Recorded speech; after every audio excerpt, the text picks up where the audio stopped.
Realmente es muy importante el espacio que nos convoca y por eso quiero inicialmente agradecer a los compañeros de la mesa principal que están con nosotros y que nos van a ilustrar con su debate y con sus aportes en torno a los aspectos relacionados con la inclusión, que tienen un margen de acción muy amplio. Hace 25 años, en el año 1994, en la ciudad de Salamanca, España, se hizo una reunión de la UNESCO.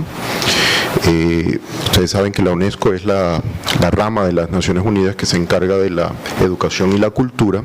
Tiene sede en la ciudad de París, la organización.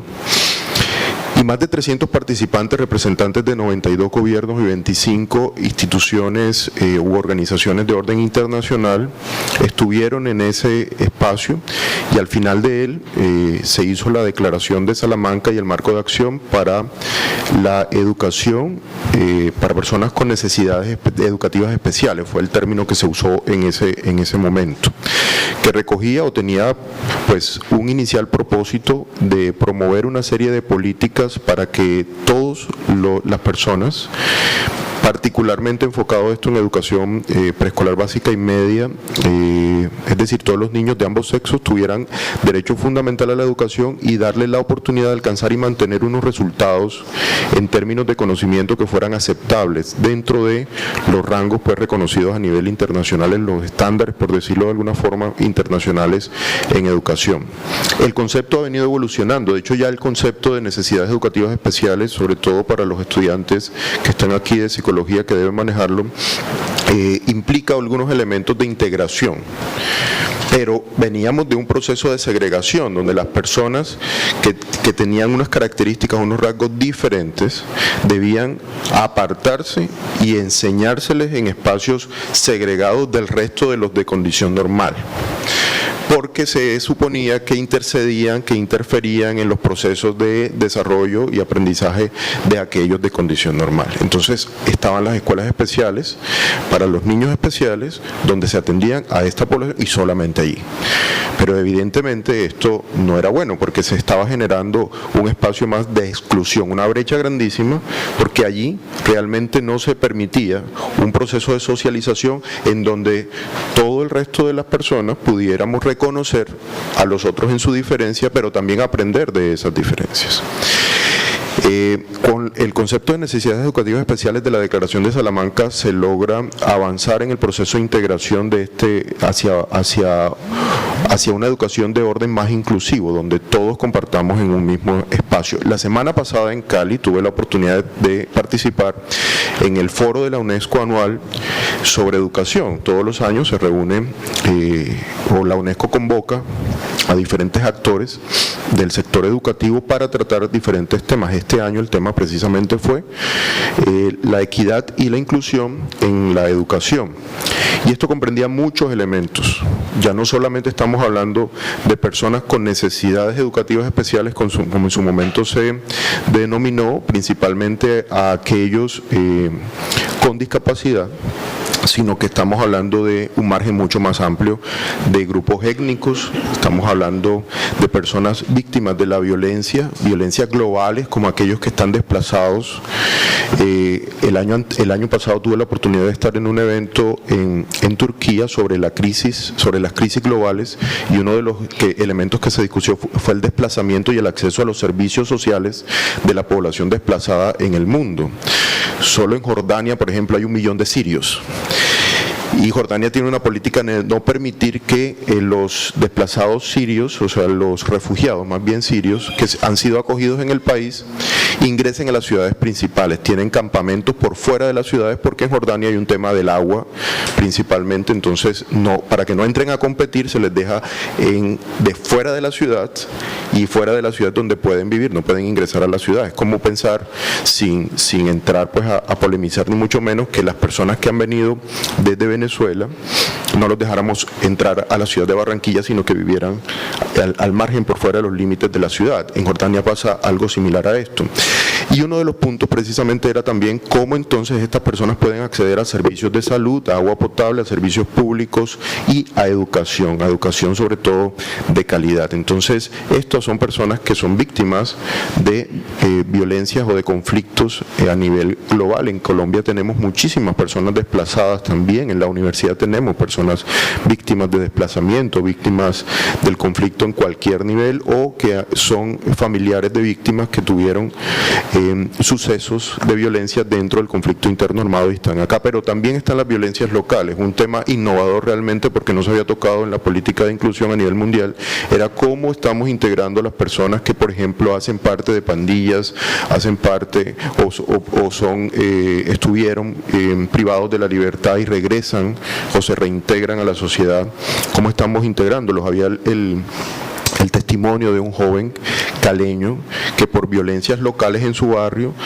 fue privado de la libertad por 4 años y contaba las dificultades que había tenido no solo para acceder a educación superior, porque pues ya había terminado su bachiller, sino que además no podía acceder a empleos, porque por sus antecedentes no lo excluían del sistema laboral. Y era una persona muy brillante, entre otras cosas, con muchas ideas, con proyectos que está trabajando comunitarios. Se logró realmente una resocialización y una integración, pero la sociedad lo está excluyendo, lo sigue excluyendo, lo sigue marginando. También a personas que por su condición de género, de cualquier expresión de género, son excluidas o son discriminadas de los sistemas educativos. La participación de la mujer al interior. Esta mañana había un debate importante en Colombia sobre la participación política de las mujeres y si la ley de cuotas aplica para ambos sexos, y para las listas que están presentándose para las corporaciones que están en su mayoría mujeres allí inscritas, también se debe garantizar un 30% de participación de hombres, y lo contrario, que pues es lo que se supone o se infiere de la ley de cuotas. Ahí hay un punto de debate que hoy la Corte tiene que subsanar, porque hay algunas listas que fueron devueltas precisamente porque no se cumple la ley de cuotas. Pero si eso pasa en la política, pues en la educación también están pasando asuntos similares. Nosotros tenemos en la universidad una composición relativamente estable entre hombres y mujeres dentro del grupo de estudiantes, y de hecho hay más mujeres entre las profesoras y las administrativas, el personal administrativo. Y por supuesto también está todas las personas con discapacidad que poco a poco vienen integrándose a los procesos, sobre todo de educación superior, porque se han venido subsanando los vacíos que hay en el desarrollo de la educación preescolar básica y media, y se ha venido integrando a esta población en el sistema educativo. Entonces obviamente ya transcurrieron sus estudios de preescolar básica y media y están llegando a la educación superior a tocar la puerta. ¿Y qué tan preparados estamos nosotros? Personas con enfermedades terminales. Estaba un grupo de personas de Medio Oriente, de jóvenes de Medio Oriente y africanos que conviven con VIH. ¿Cómo te sientes tú si al lado tuyo, en tu salón de clases, hay una persona con VIH? ¿Estás preparado para manejar esto? ¿Eres consciente de cómo socializar, de cómo integrarte, o estás prevenido? ¿O no sabes realmente los riesgos? Hay personas que me dicen, yo incluso creo que si respiramos el mismo aire yo me puedo contagiar.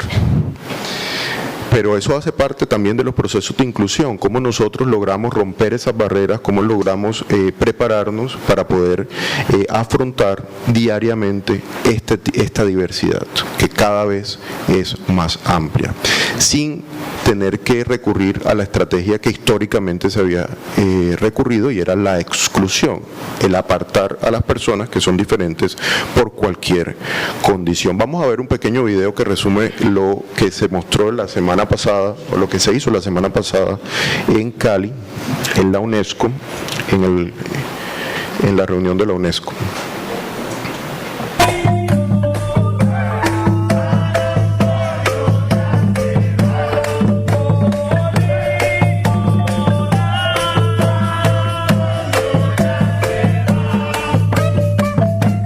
estamos aquí reunidos hablando de inclusión y equidad, creo que temas fundamentales a la agenda que hoy hemos hablado en materia de inclusión y de ciudadanía global, como lo instan los ODS, que es el marco de reflexión de la Agenda 2030 que hoy estamos discutiendo.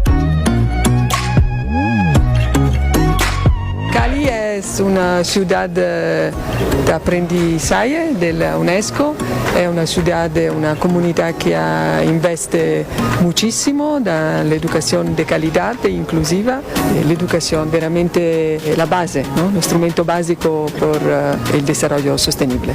Therefore, we need to see inclusion as something very positive, and every country needs to include inclusion in its policy in order to ensure that we have a world that is peaceful, that is prosperous, and a world that is sustainable for all. Este es un foro en el cual se celebran los 25 años desde la Declaración de Salamanca, un momento justo para repensar lo que significa la inclusión educativa. La inclusión es tratar de sacar adelante todo un proceso de vida de cada estudiante.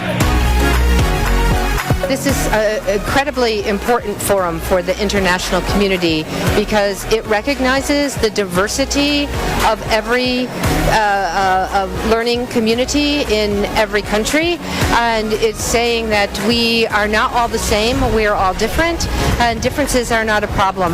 Differences are things that we should accept and celebrate and appreciate. Así que, como suele decir la UNESCO, este es un llamado a la acción, y quienes estamos en posiciones directivas a nivel educativo tenemos la necesidad y la convicción de construirlo entre todos. Aquí hay organizaciones de la sociedad civil, organizaciones de base, expertos en cada uno de los grupos que deben ser reconocidos en el sistema, así que pues esto nos motiva y nos invita a continuar trabajando. Muy importante que Colombia haya sido este espacio y este escenario. Aquí tuvimos que hacer doble traducción a lengua de señas por el tema del inglés. Disculpas por eso, no lo había previsto. ¿Qué estamos haciendo en la Universidad Simón Bolívar en términos de inclusión? Entonces vamos a aterrizar un poquito el asunto. Y es, lo primero, se creó un comité por parte del Consejo de Gobierno para tratar los temas de inclusión educativa. Este comité se creó de manera informal inicialmente, con participación de algunos de los actores internos, profesores, funcionarios, bienestar universitario y demás, para tratar los temas de inclusión, y de allí salió un plan de acción que tiene unas acciones muy puntuales que ya les voy a comentar a grandes rasgos. Luego se formalizó el comité en la universidad, y este comité lo preside la vicerrectora académica, está la directora de Bienestar Universitario, quien hace la Secretaría Técnica desde el Bienestar Universitario de la Universidad Simón Bolívar. Hay un psicólogo del área de desarrollo humano que maneja los temas de inclusión, por supuesto. Está el director de planeación, su delegado, y también de infraestructura, y estos de la Vicerrectoría de Infraestructura. ¿Y por qué es importante esto? Ustedes se han venido notando algunos cambios en la infraestructura, la ubicación de los ascensores, de unas rampas, es decir, estamos tratando de generar unos espacios físicos que sean accesibles, garantizando la accesibilidad a personas con movilidad reducida, o incluso tendremos que evolucionar hacia otro tipo de demarcaciones o de señalizaciones al interior de la universidad, en la medida pues que se vaya generando también la necesidad, porque todo esto implica inversión. Estoy yo participando como director de desarrollo institucional, y está un delegado del programa de fisioterapia que nos apoya también, sobre todo en aquellos temas relacionados con el manejo de la discapacidad. El comité tiene como principal función recomendar acciones orientadas a la inclusión efectiva en la universidad de personas con discapacidad pertenecientes a grupos étnicos, población víctima del conflicto armado en Colombia y población de frontera, que es otra condición. De pronto aquí no lo vivimos tanto, nosotros somos frontera en Colombia, el departamento del Atlántico, un departamento fronterizo. Lo que sucede es que nuestras fronteras, o sea, con quienes colindamos, están más allá, están en el mar. Pero es más evidente en la sede que tenemos en Cúcuta, la universidad. Por supuesto, allí colinda con Venezuela, y es más evidente la condición de frontera. Y aunque ustedes no lo crean, las personas de frontera tienen unos simbolismos, tienen unos significados, tienen unas condiciones de vida muy diferentes a las personas que viven al interior de los países, ¿no?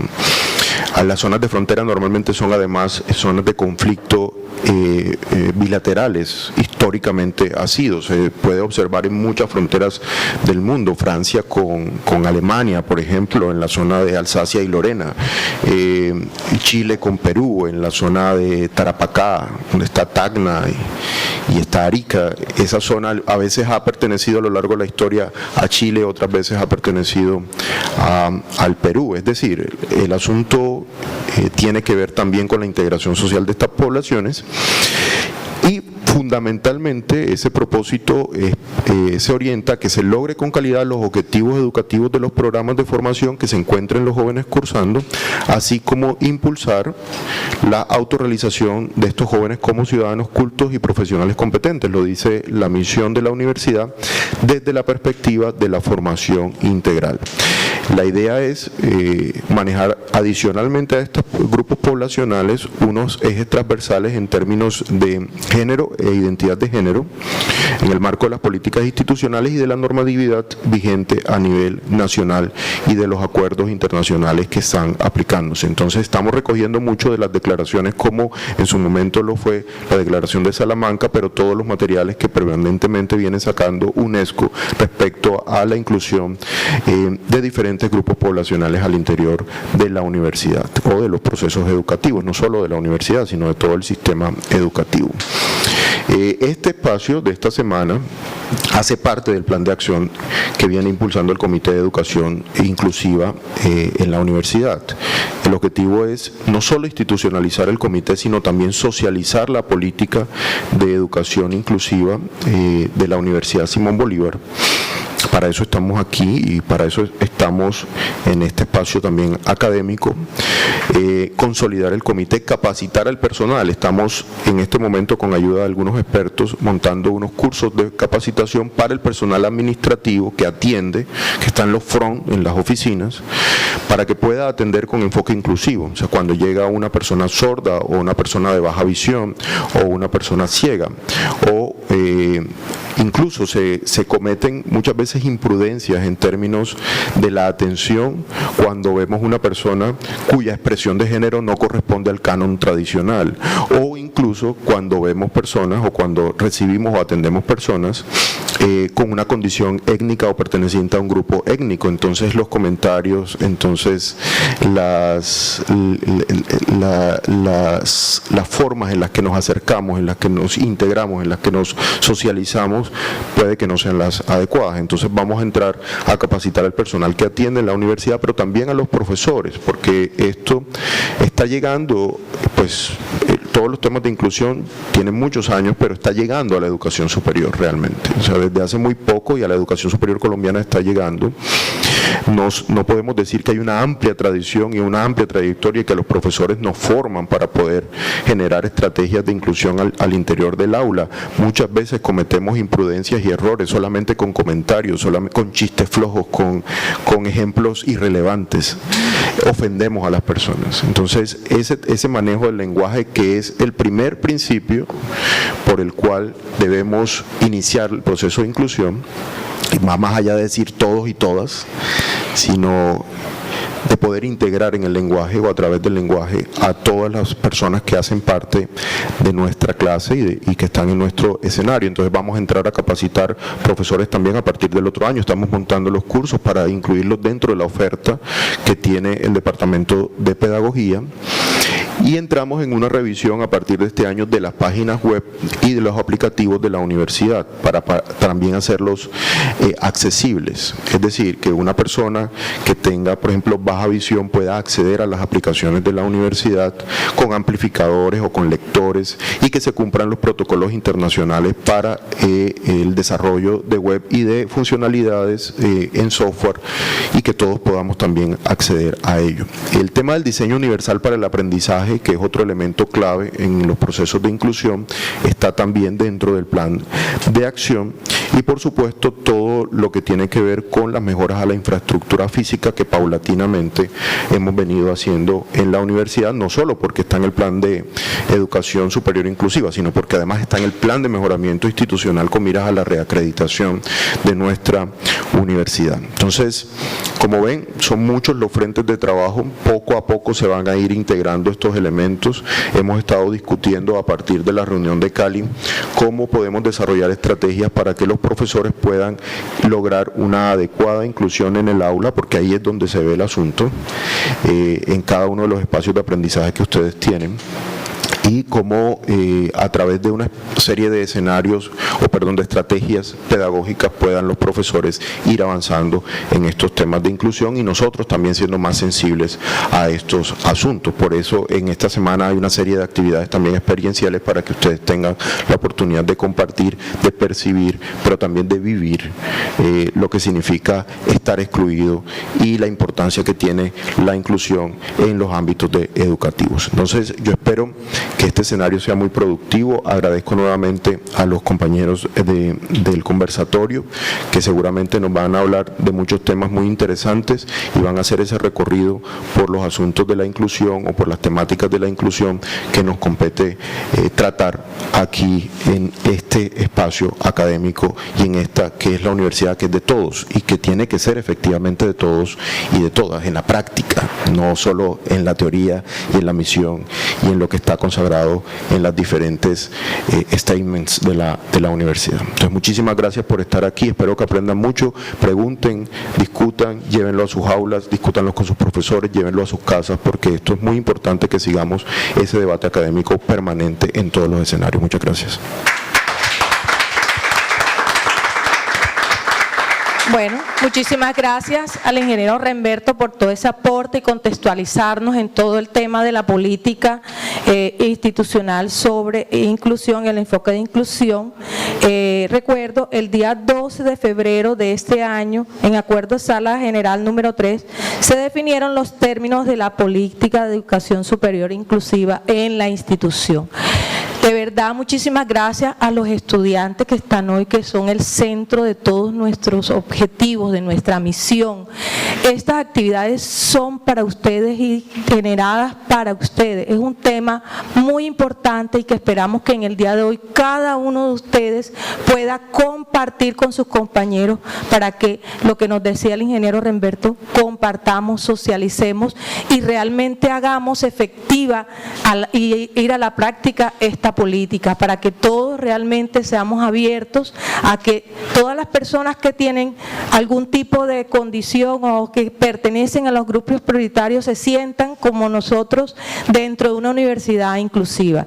En esta mañana vamos a compartir con unos invitados muy especiales. Tenemos a la doctora Oris Mercado Maldonado, ¿verdad? Ella es licenciada en Educación, magíster en Neuropsicología y Educación, especialista en atención a personas con discapacidad, es intérprete de lengua de señas colombiana por más de 20 años, autora del libro del vocabulario técnico de lengua de señas en educación superior, reconocidos por el Ministerio de Educación Nacional y el Instituto Nacional para Sordos INSOR, como en el único en el país, docente de tiempo completo en la Universidad del Atlántico desde hace 10 años y coordina el programa de inclusión de población diversa, Diverses de la Universidad del Atlántico. Le damos las gracias, la bienvenida a la doctora Oris por acompañarnos con su experiencia que nos parece maravillosa. También tenemos a Mayerlis Angarita Robles, ella es estudiante del programa de Derecho de 10º semestre. Mayerlis es líder de víctimas en los Montes de María del territorio del Caribe colombiano, que está conformado por 15 municipios del departamento de Bolívar y Sucre. Es una de las fundadoras de la actual directora de la Fundación Narrar Lugar para Vivir, un colectivo de mujeres víctimas de la guerra, en la cual ella nació y vivió en San Juan de Nepomuceno, población de Bolívar, es activista desde la adolescencia.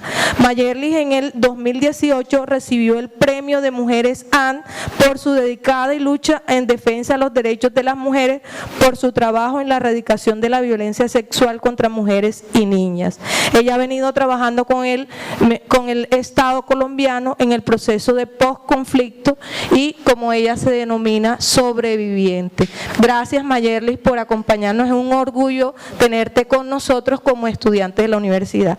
Y finalmente, el profesor Luis Ricardo Navarro Díaz es investigador de la Universidad Simón Bolívar, categoría senior de conciencia, autor de varios artículos y libros, entre ellos el libro Palenque, Comunicación, Territorio y Resistencia. Es doctor en Ciencias Sociales de la Universidad del Norte, magíster en Comunicación de la misma institución, filósofo y comunicador social con énfasis en periodismo de la Universidad Javeriana de Bogotá. Ha sido profesor e investigador de la Universidad del Norte, la Simón Bolívar, Autónoma del Caribe y la Universidad Sergio Arboleda de Santa Marta. Bueno, con su gran experiencia, en este momento estás trabajando también con población víctima y con la comunidad de Palenque, una experiencia bastante interesante. Ellos están aquí para compartir sus experiencias y para contextualizarnos a nosotros sobre el tema de la inclusión. Y vamos a iniciar el conversatorio y les voy a explicar cómo va a ser la dinámica. Nuestros invitados van a tener una serie de preguntas que están dirigidas hacia el tema, ellos van a responder las preguntas y posteriormente al final los participantes podrán hacer las preguntas a los invitados para aclarar las dudas. Entonces esperamos que sea un espacio muy dinámico, muy abierto y vamos a empezar. Desde el Ministerio de Educación, la educación inclusiva está relacionada con la capacidad de potenciar y valorar la diversidad, entendiendo y protegiendo las particularidades, promover el respeto a ser diferentes y garantizar la participación de la comunidad dentro de una estructura intercultural en los procesos educativos, al trascender lo estrictamente académico y curricular para enfocarse en la constitución misma de lo social. La educación inclusiva tiene como objetivo central examinar las barreras. ¿Cuántos de nosotros no nos hemos enfrentado a estas barreras para el aprendizaje y la participación propia de todo el sistema? En educación superior no son los estudiantes los que deben cambiar para acceder, permanecer y graduarse. Es el sistema mismo que debe transformarse para atender la riqueza implícita en la diversidad estudiantil.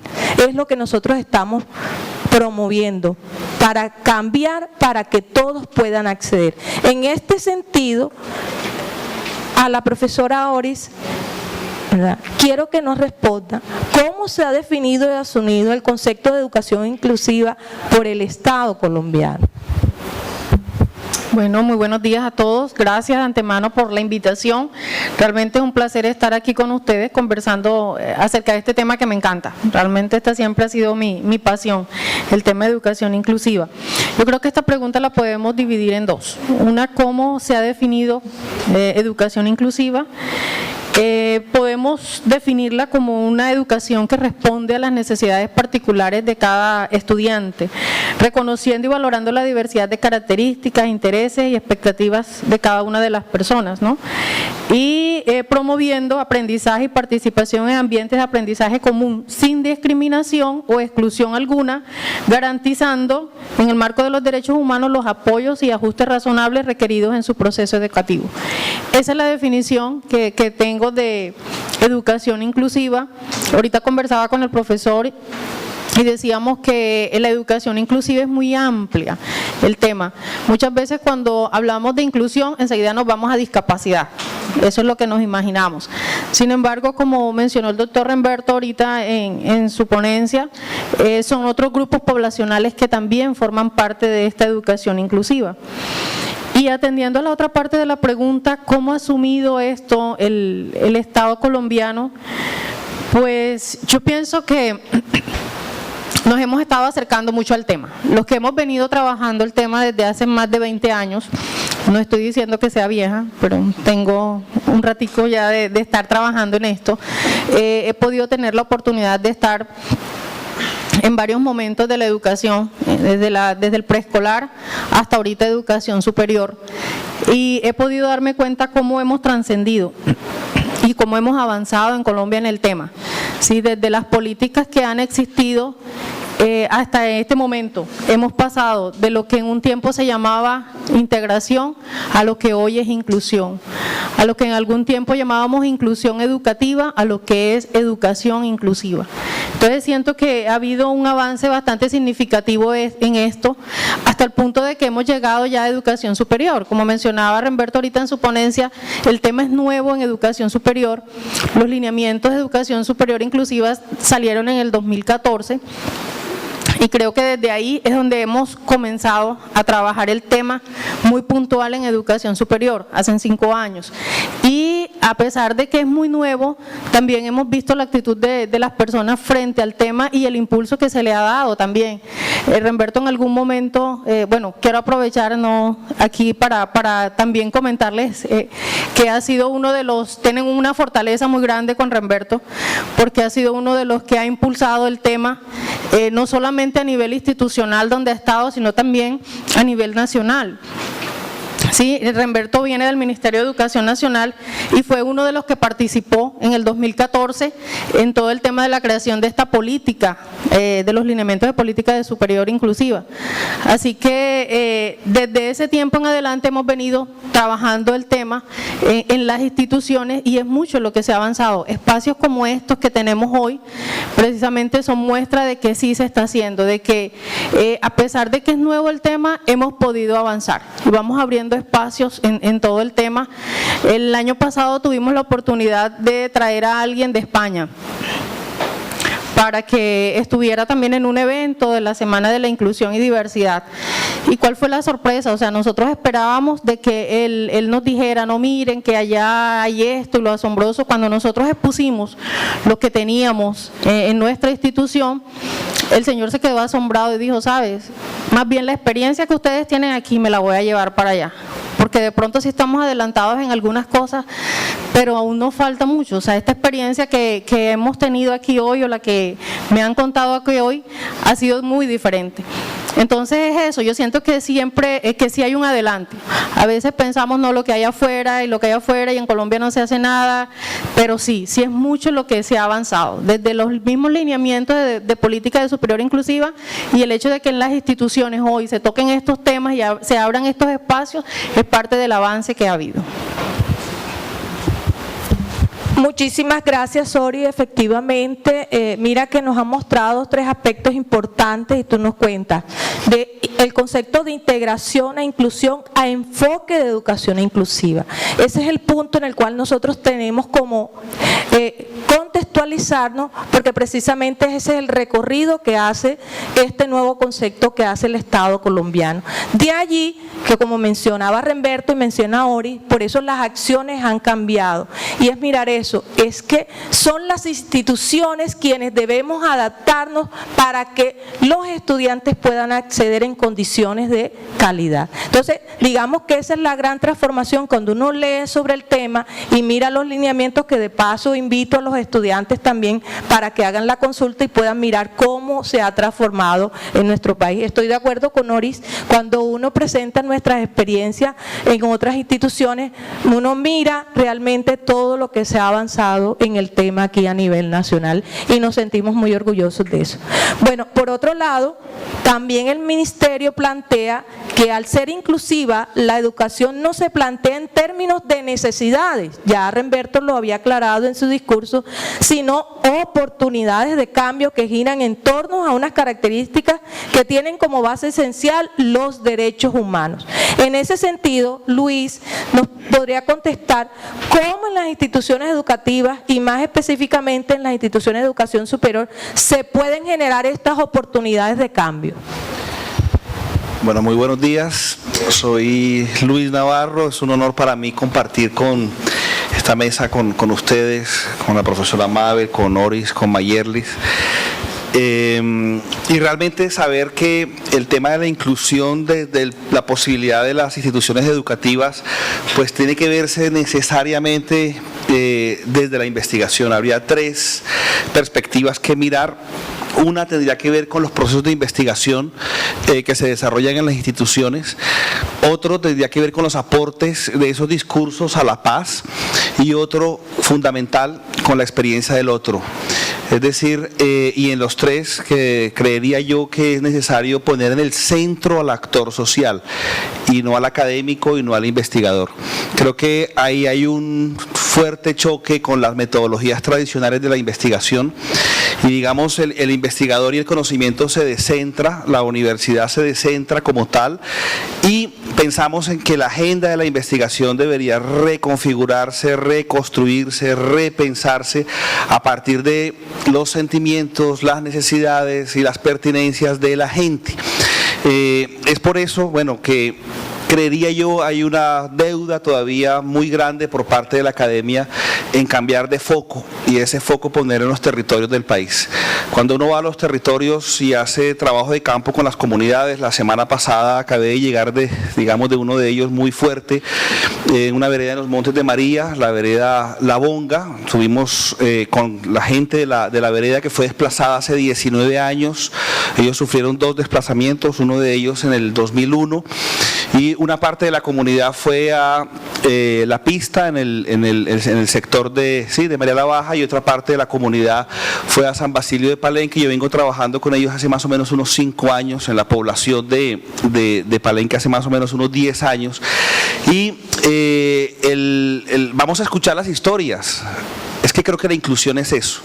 De hecho, cuando uno va a territorios y trabaja con la gente, el primer aprendizaje por parte de la gente hacia uno como investigador es precisamente ese. El colectivo de comunicación de San Basilio de Palenque, Cuchá Sutu, que en lengua palenquera pues traduce para nosotros escúchanos, ya tendría mucho que decirnos.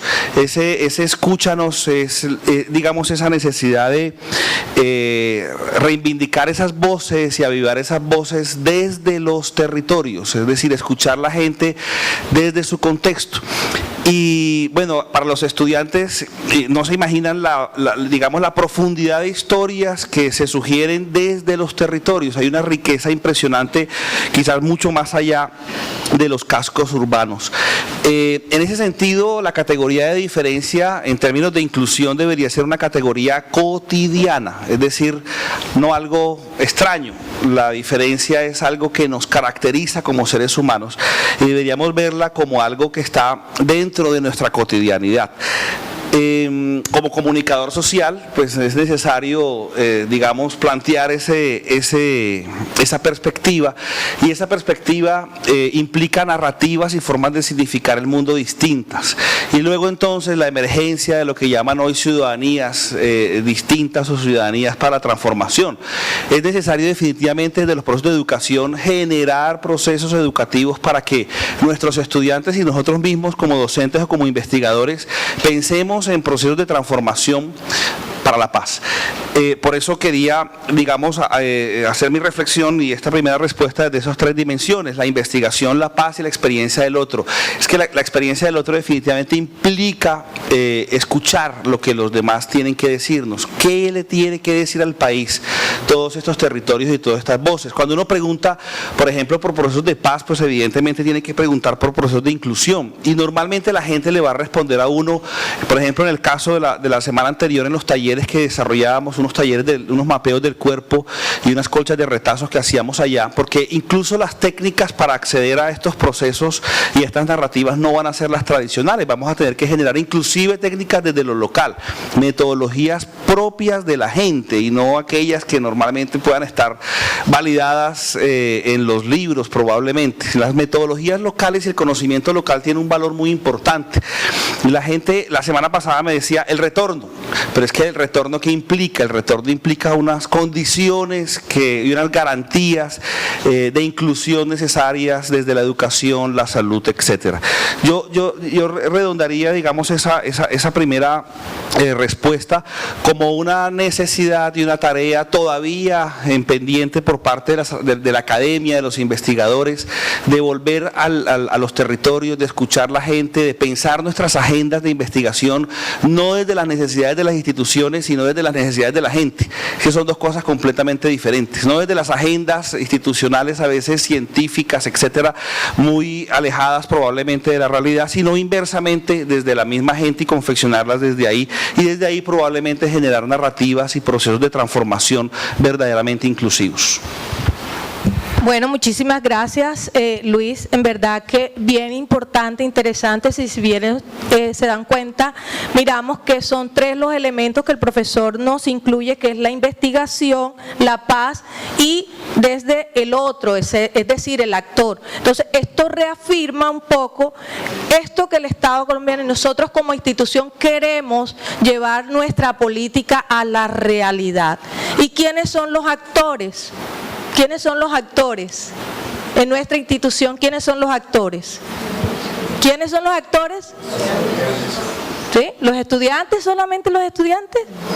Todos, ¿verdad? Desde profesores, funcionarios, porque todos en algún momento formamos parte de una red, de un grupo, es decir, dentro de la población prioritaria, como se denomina el grupo, no solamente están los estudiantes, nuestros funcionarios, nosotros como profesores también formamos parte de algún grupo prioritario, que es a donde se dirige la política, y como en el contexto decía, ¿cómo hacemos para asegurar esos derechos humanos? Entonces, vernos todos como personas que formamos parte de una misma comunidad.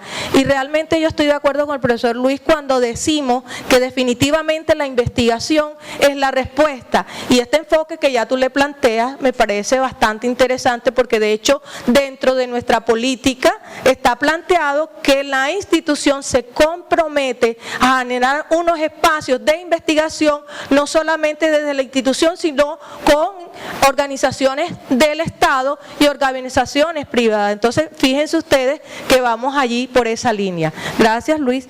Ahora, por otro lado, también nos plantea la política que los principios de integralidad y flexibilidad han permitido identificar los retos.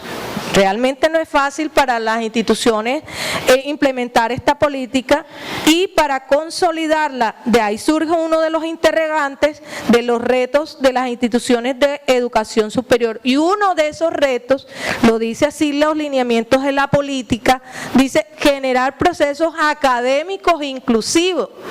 Ya en esta discusión ya ha salido a relucir cómo nosotros, las instituciones, los profesores, realmente asumimos una posición inclusiva, a veces con el comentario, a veces con nuestras acciones, sin querer excluimos, pero bueno, para esto Mayerlis, que por cierto es estudiante nuestra, nos podría responder precisamente cómo considera ella que podemos nosotros generar procesos de inclusión. Bueno, primero gracias por estar acá, por este espacio, a todos los que hicieron parte de este foro, y por los acompañantes en la mesa y las personas y compañeras presentes. Bueno, yo, como lo decía la profesora Mabel en la presentación, yo soy lideresa social desde hace 19 años. Entonces, para hablar de las recomendaciones, primero tengo que hablar también un poco de lo que ha sido la exclusión que hemos tenido por el solo hecho de ser mujeres, por sobrevivir a un conflicto y por ser líder. Sí hay que reconocer unos cambios, y quiero también hacer una anotación, y es que digamos que las recomendaciones van un poco a esa educación inclusiva y no tanto a la universidad donde estoy, porque si hablo de los cambios es porque estoy a punto de graduarme, es porque sí se permitieron esos cambios, porque antes yo intenté terminar mi carrera de Derecho porque era mi sueño, y no lo logré porque precisamente ese sistema no era de inclusión sino de excluir a los diferentes, y no se trataba de que yo me incorporara en ese modelo y dejar de hacer mi liderazgo para poder terminar mi sueño, porque era así, o me graduaba o dejaba el liderazgo. Entonces yo decidí seguir con el liderazgo, seguir luchando precisamente para que esas barreras que existen para las mujeres cuando somos lideresas y cuando venimos de unas zonas duras del conflicto, pero también de unos sectores muy vulnerables por la pobreza y queremos llegar a mejorar la calidad de vida, estos obstáculos nos los impiden porque vienen de una estructura patriarcal, pero también de unos sistemas que por historia nos han relegado a unos roles de la cocina, de estar cocinando, de estar atendiendo los hijos y así pues lo vemos en Narrar. Nosotros tenemos mujeres que tienen 8 y hasta 14 hijos, porque esa era la cultura que se nos incorporaba. Entonces, a partir de esa reflexión, pues yo sí puedo decir un poco las recomendaciones, porque yo lo viví en carne propia, o sea, lo difícil que es querer terminar una carrera.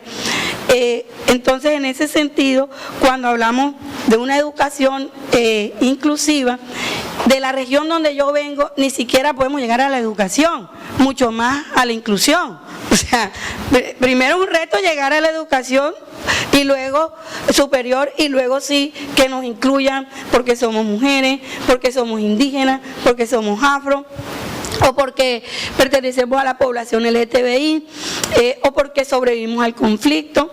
Entonces, a pesar que me veo muy joven, realmente yo fui sobreviviente a la edad de 12 años y desde los 17 años decidí ser lideresa cuando decidí fundar A Narrar para Vivir, pero lo logré cuando tenía 19 años, 2 años de perseverancia para poder consolidar una organización que hoy represento en la voz de 840 mujeres que integramos.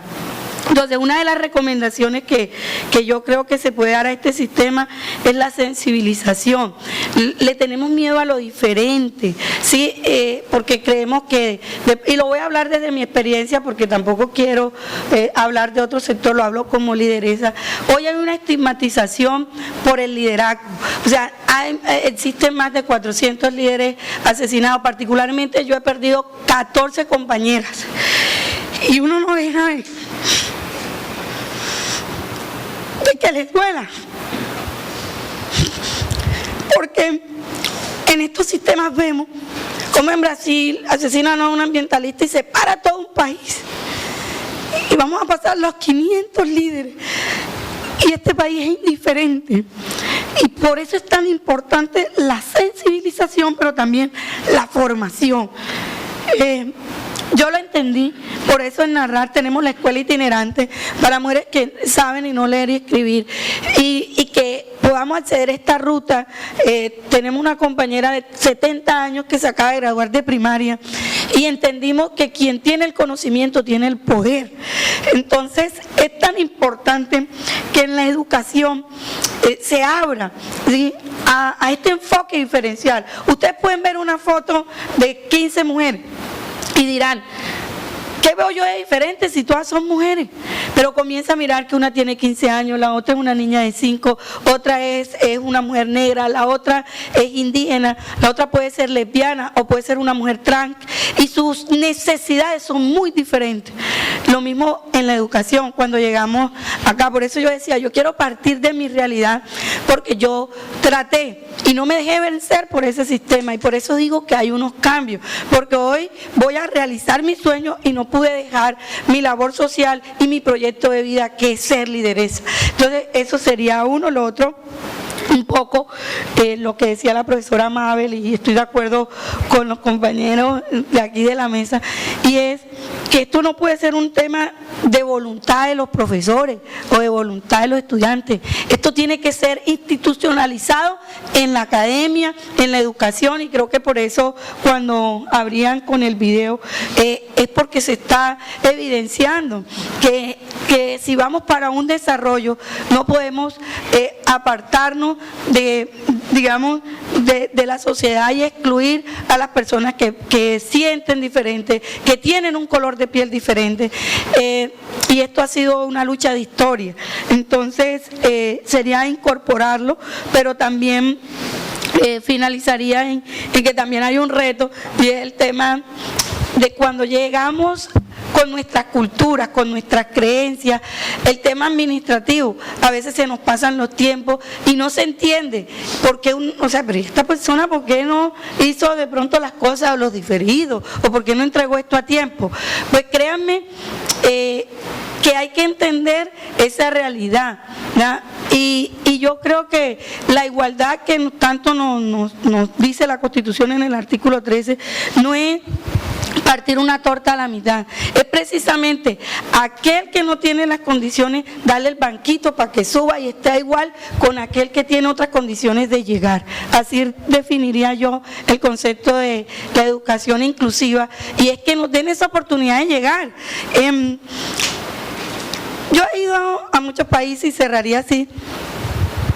Y me preguntan, y yo sí, yo soy normalista, he estudiado, he hecho esto, pero mi sueño es ser abogada. Y créanme que el día que me entreguen, yo no sé ni qué me va a dar. Yo no sé ni qué me va a dar, porque el liderazgo es una cosa de corazón, es una cosa que se siente. Tú tienes que sacrificar el 200% de tu tiempo y te dedicas a eso con la única satisfacción de que serviste sin esperar nada a cambio. Eso es una vocación de servir, y a veces dejas muchas cosas, pero después de 4 atentados, el último en mayo aquí en Barranquilla, créanme que también uno comienza a pensar en uno como mujer, con su sueño. Y mi sueño es tener mi tarjeta profesional para servir aún mejor, y eso es lo que podría compartirle. Bueno, muchísimas gracias, de verdad. Entonces, Mayerly nos habla de 3 elementos importantes para lograr esa educación inclusiva, y es la sensibilización, y ya nosotros en la institución estamos a la tarea. Precisamente esta semana tiene como punto de partida ese proceso de sensibilización, pero nos comprometemos y estamos comprometidos a continuar trabajando en el comité, así lo hemos establecido, la educación. Algo bien importante para reafirmar lo que dice Mayerly. Mayerly ha gozado de los permisos, ha hecho sus actividades, y Mayerly no ha faltado con los trabajos, tiene un excelente promedio académico. Entonces, tomen nota, estudiantes, para que vean que sí se pueden lograr las metas con sacrificios, y para eso estamos nosotros, para cada vez como institución ser mejores, una institución de calidad, para ofrecerles a ustedes todas las garantías. Y lo que finalmente dice ella, no solamente se trata de voluntad y de un compromiso institucional, y la institución la conformamos todos, ¿verdad? Los directivos, los estudiantes, los funcionarios y los profesores. En este compromiso, yo creo que en el día de hoy, en este momento, se ha creado un lazo entre los que estamos aquí, y es comprometernos a llevar esta información, a sensibilizar a todas las personas que están a nuestro alrededor, porque la educación inclusiva es importante. Bueno, por otro lado, Oris, otro de los retos que se enfrentan las instituciones, y que ya se ha tocado un poco del enfoque de la educación inclusiva, es contar con profesores inclusivos. Tú, como experta especialmente desde la institución que vienes trabajando con el programa Diversi, y nos puedes, contar o recomendar, nosotros como profesores, cómo realmente llegáramos a ser profesores desde el enfoque inclusivo. Bueno, como tú acabas de mencionar, realmente es un reto bastante grande el que los profesores sean inclusivos. Pero desde la experiencia sé que el problema radica, y ahorita me lo mencionaba aquí la compañera Mayerly, y es el desconocimiento. Esa es la principal barrera. Cuando nosotros desconocemos algo, entonces por desconocimiento somos reacios y decimos no. Llega un estudiante con discapacidad o con cualquier otra condición diferente a la nuestra y decimos no. eso no, ese es el estudiante problema, eso mejor no es así. Pero precisamente porque no se conoce o no se sabe qué se va a hacer. O nos vamos al otro extremo muchas veces. Entonces, como no tenemos claro qué es el concepto de inclusión o qué es lo que tenemos que hacer, entonces tenemos o tomamos una actitud muy paternalista. Entonces, ay, pobrecito este que es víctima, pobrecito el que es con discapacidad, pobrecito el que yo no sé qué, y entonces nos vamos a ese otro extremo. Entonces yo pienso que es realmente un reto el que como docentes podamos equilibrar eso, podamos equilibrar, y nos ha tocado fuerte desde la misma universidad, desde la institución que represento, porque la mayoría de los docentes caen siempre en esto. Entonces vamos a pasarlo porque es sordo, porque es ciego, porque es esto otro. Y no es el concepto de inclusión, debemos tenerlo claro. Cuando hablamos de inclusión es que la persona, como decía ahorita la compañera, se le dé la oportunidad de que participe y que lo alcance. Hay que darle las herramientas, pero finalmente él también tiene un compromiso. O sea, no podemos esperar de que la inclusión sea que la universidad sea quien lo lleve y lo pase y lo promueva porque tiene esta condición o esta otra.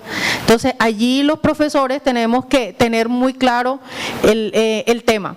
Y esto necesariamente, como decía Remberto también en su ponencia, se requiere de que los docentes sean formados en todo este tema y que podamos saber hasta dónde llegan los procesos de inclusión también. O sea, es pensar que un estudiante con discapacidad, por ejemplo, que es sordo, no trajo la tarea, y uno que es oyente no la trajo, pues igual tiene que perder la asignatura si no cumple con los requisitos. Eso es inclusión también. Entonces es importante también que los estudiantes revisen eso y que nosotros como docentes lo tengamos claro hacia dónde vamos, porque finalmente también lo que decía ahorita la compañera es mirar que ellos van a alcanzar, ¿verdad?, un logro, y es que van a salir como graduados de una institución, van a representar a la institución. Entonces, ¿cuál es la oferta laboral que van a encontrar allá? ¿Son competentes para eso? ¿A qué estamos formando? Nosotros como docentes de pronto los cargamos, los llevamos, le damos todas las herramientas mientras ellos están en la universidad, mientras están en el aula de clase con nosotros, pero cuando ellos salen al mercado laboral, ¿qué va a pasar con ellos? Entonces es como la reflexión. En algún momento no es fácil porque algunos docentes, como les decía, tienen esa mentalidad de que de pronto eso es inclusión, cargarlo, llevarlo, y también genera como problemas en los que sí tenemos claro cuál es el proceso de inclusión. Entonces las instituciones a veces comienzan también a dividirse. Se dividen entre los profesores que son chéveres, los que son buena gente, los que me dejan llegar tarde, porque no, es que yo estoy en silla de ruedas y yo vivo por allá en Soledad 2000 y a mí se me dificulta realmente venir a la hora de la clase, que la entrada es a las 7. Sí, y yo le digo a mis estudiantes, o sea, si tú tienes una silla de ruedas, yo que no la tengo y tengo que salir 1 hora antes, pues tú tienes que salir 2 o 3 horas antes, pero eso es parte de la responsabilidad, porque finalmente eso le van a exigir cuando llegue a una empresa. Entonces es como revisar eso, que es el docente inclusivo, y nosotros tenemos mucha responsabilidad en todo este tema. El que los estudiantes de población diversa salgan con unas competencias dependen de nosotros, y para eso es importante la formación y el que estemos conscientes, la concientización del tema. Mayerly decía que la sensibilización, estoy de acuerdo con eso, pero el ser humano por naturaleza es sensible, ¿verdad? Uno ve una persona con discapacidad, ay sí, pobrecitos, ay, o sea, uno por lo general es sensible, pero a que esté consciente de qué es lo que tiene que hacer, ahí es donde está la cuestión.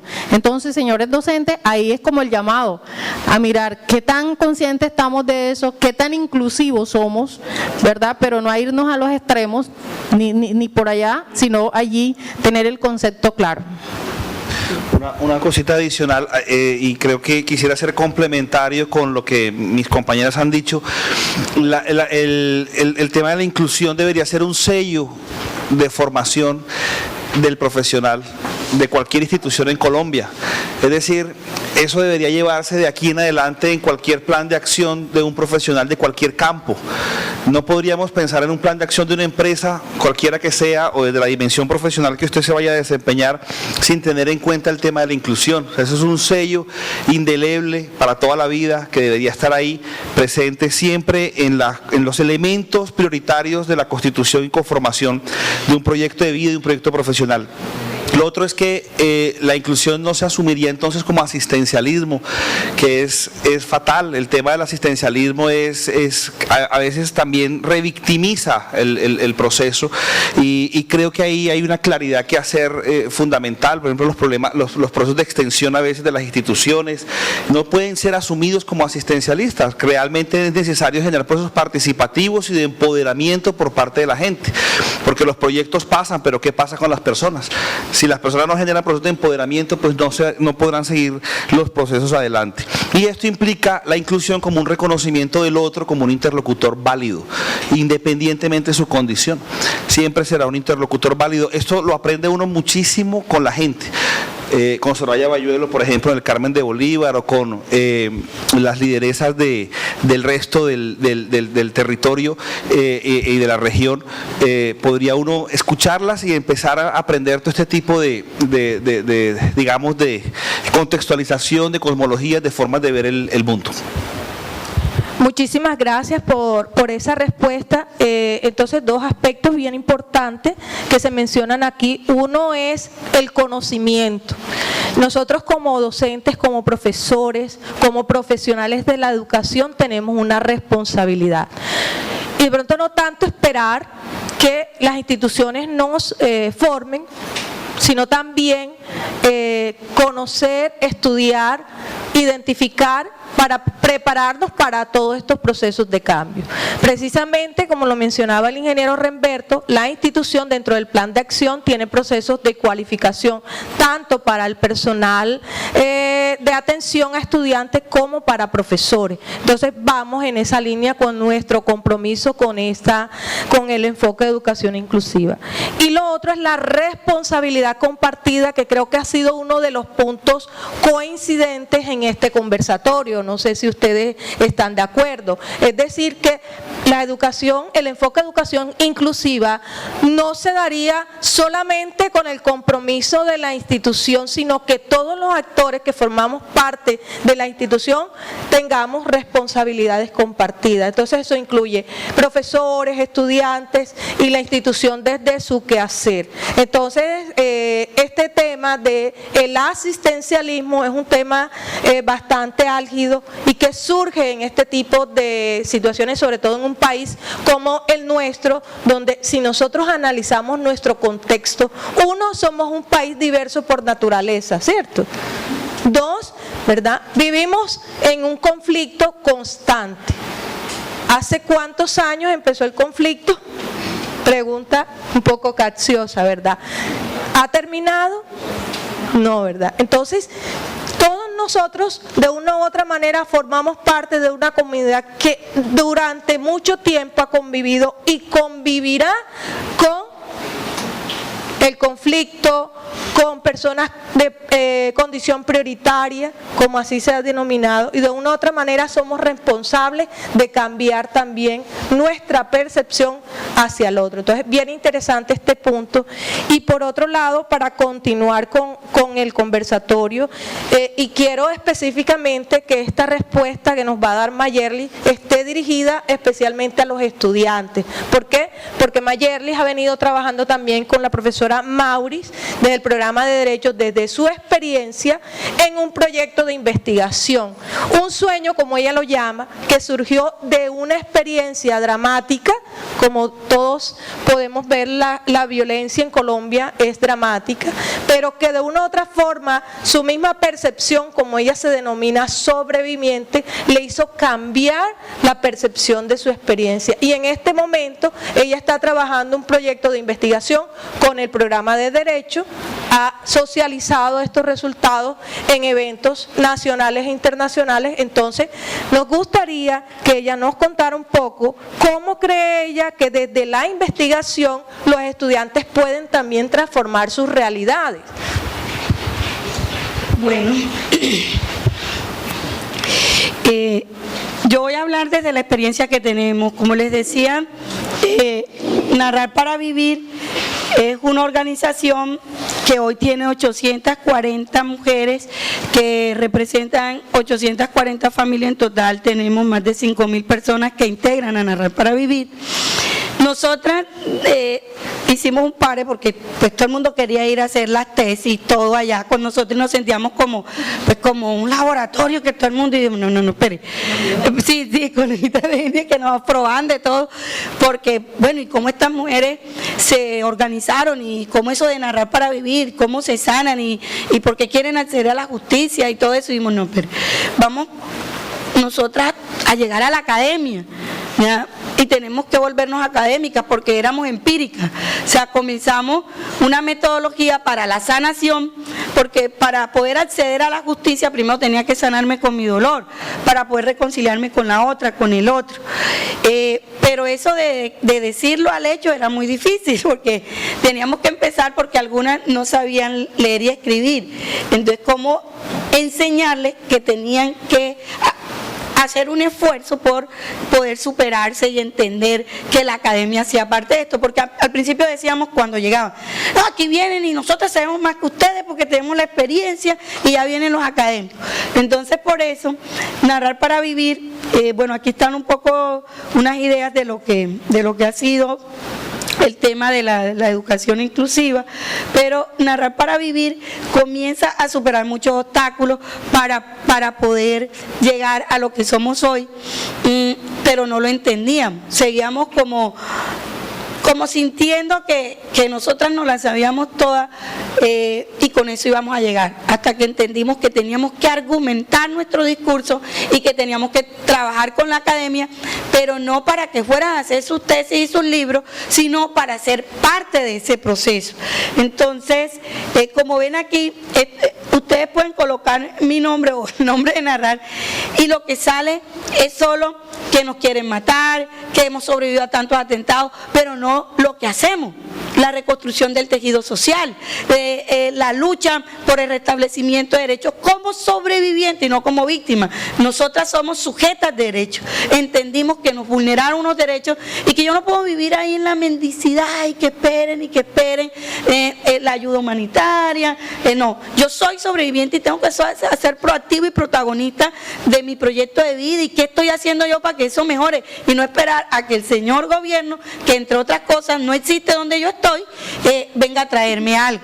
Entonces, por eso comenzamos este proceso y llegamos a la universidad. Cuando llegamos aquí, todos estos compañeros no son de Montes de María. Esa es nuestra oficina en Montes de María, está en San Juan, es una oficina propia, y tenemos 11 oficinas en cada uno de los municipios. En María la Baja está la señora Dominga Ospino, que maneja todo el proceso con las mujeres afro y toda la población campesina. Nosotras conocemos a Soraya, a Juana, hasta aquí para que un poco tenga referencia de que nosotras nos movemos en todo el contexto. Somos más, como nos dicen, de terreno, de estar donde no llega ni el viento, allá llega a Narrar para Vivir y ha llegado la universidad. Ahí está la profe Mauri, pero estos son estudiantes como ustedes, o sea, ellos rompieron esa indiferencia y eso comienza en el aula, en preocuparse por el compañero, por saber su historia, porque yo llegaba. Los 2 primeros semestres para mí fueron durísimos porque nadie entendía lo que yo hacía, ni qué, ni nada. Pero la profesora Mauri me decía, usted tiene talento para ser investigadora. Y yo le decía, yo soy buena para hablar, nosotros somos narradoras, pero para escribir, profe, demoramos 4 años para hacer la metodología en un papel, ahora para investigar, eso no. Pero yo creo que tanto va el cántaro al agua hasta que se rompe, y comencé en este proceso y a dar desde lo que sabíamos, pero también a enseñarnos. Estuve participando en la Red Conci, ganamos, o sea, para mí fue impresionante porque en la primera ronda tener unos pares de evaluadores, 20 minutos, y luego tener el 98% de 100 puntos, o sea, uno queda como, uy, sí, estamos aprendiendo, o sea, y uno se va animando a redactar, a escribir, a investigar, y sobre todo a cualificar el liderazgo, pero sobre todo a que eso tenga un impacto mayor cuando tú estudias, cuando tú entiendes.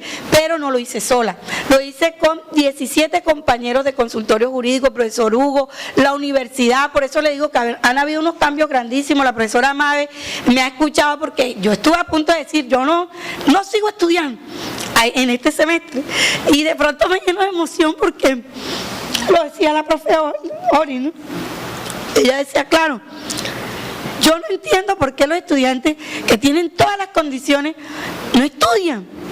O sea, yo salgo a las 3 de la mañana, yo salí hoy un poquito más tarde por el tema de seguridad y porque era a las 9, pero para estar en mis clases yo salgo a las 3 de la mañana de San Juan Nepomuceno, para estar aquí a las 6 de la mañana. Y los 18 créditos los veo en 2 días, mañana, tarde y noche. Y se pueden imaginar la locura cuando son los parciales. Pero lo importante fue que los compañeros entendieron y dijeron, bueno, yo tengo todas estas condiciones, a ellos no les tocó el conflicto. Y la academia, la universidad también entendió y se fue hasta allá en este proceso. O sea, lo importante que es que los consultorios, los semilleros de investigación, que la academia llegue allá, entienda la realidad, ¿ya? Es que no estamos hablando de otro país, estamos hablando de 3 horas, que está aquí Montes de María, ¿sí? Ahí está esa realidad. Aquí hay estudiantes de trabajo social que nosotros lo necesitamos, ¿ya? Están estudiando medicina, nosotros la necesitamos, ¿ya? Este país nos necesita.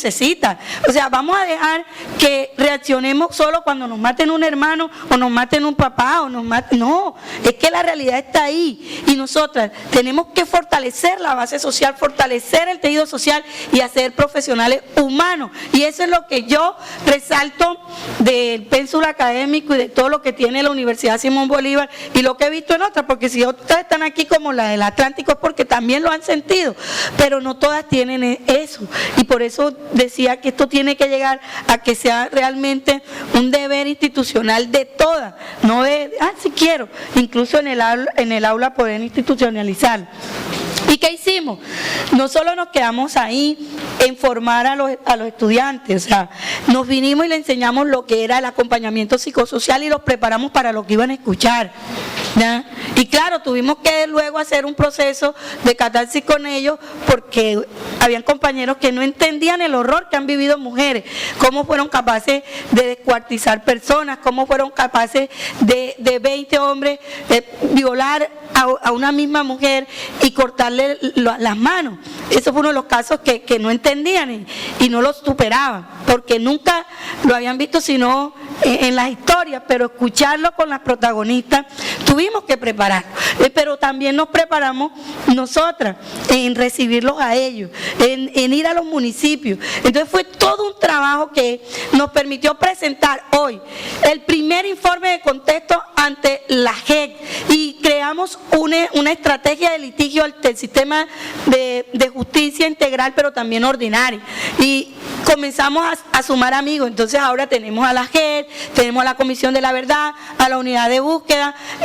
Con esta alianza hicimos una alianza entre nosotras y la universidad. Ahora tenemos un convenio por 3 años, así que está abierto. Y busquen al semillero, al profesor Hugo, para los que quieran también sumarse a esto. Pero esto es una experiencia muy importante porque habían que vencer el miedo a lo desconocido, ¿ya? Porque yo les decía, si entran, salen. Nosotras aprendimos a crear estrategias de autoprotección.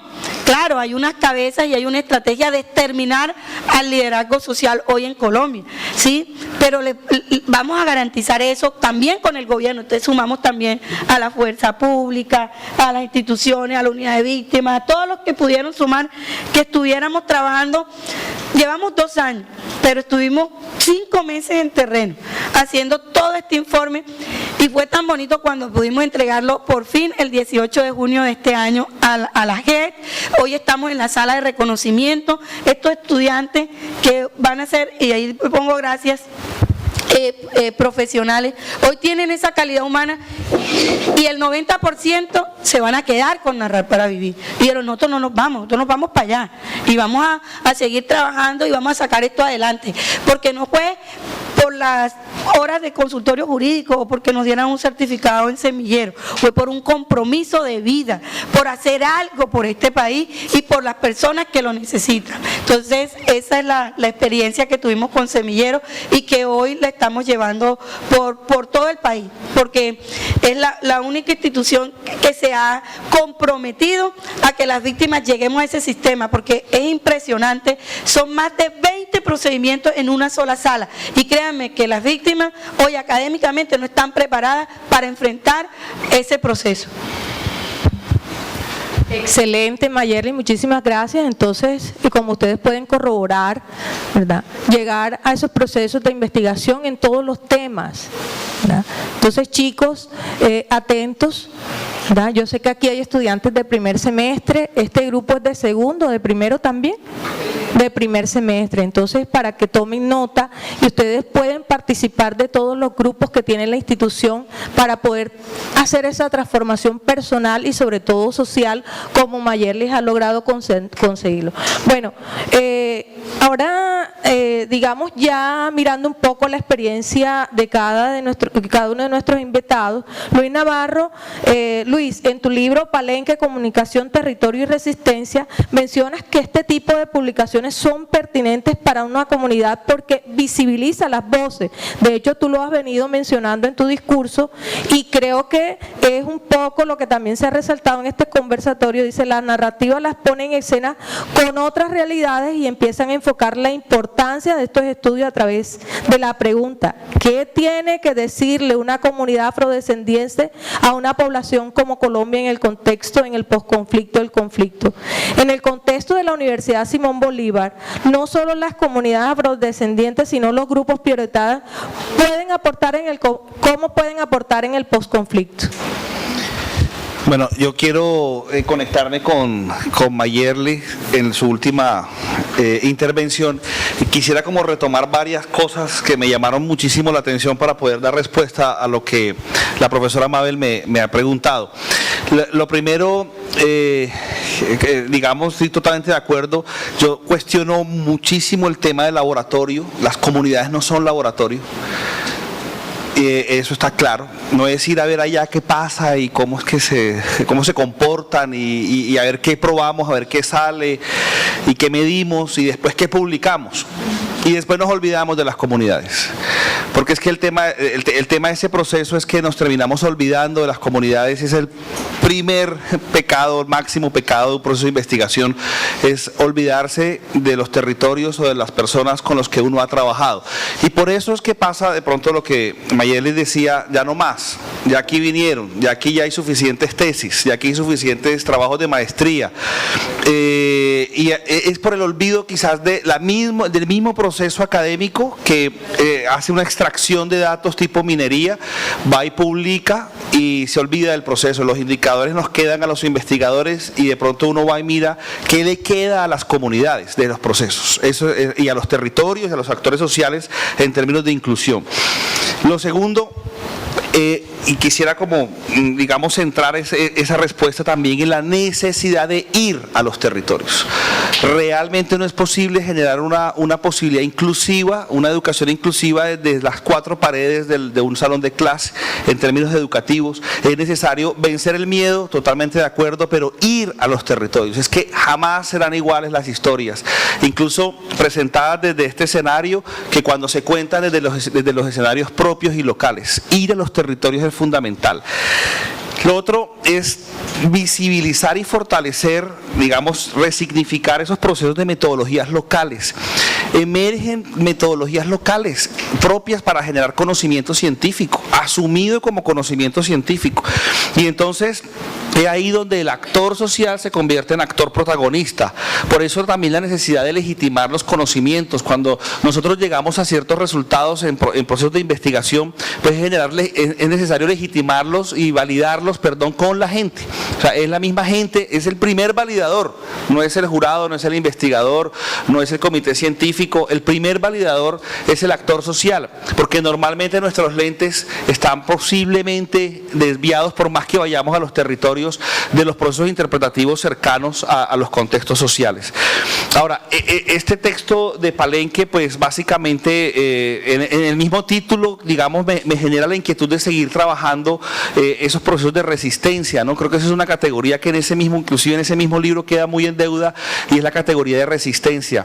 Creo que una política de educación inclusiva, creo que una generación de una política pública para la investigación en Colombia que incluya procesos agendados por los actores sociales y no por las instituciones necesariamente, por las organizaciones, va a reflejar procesos necesariamente de resistencia, y eso va a tener mucho que ver con la paz.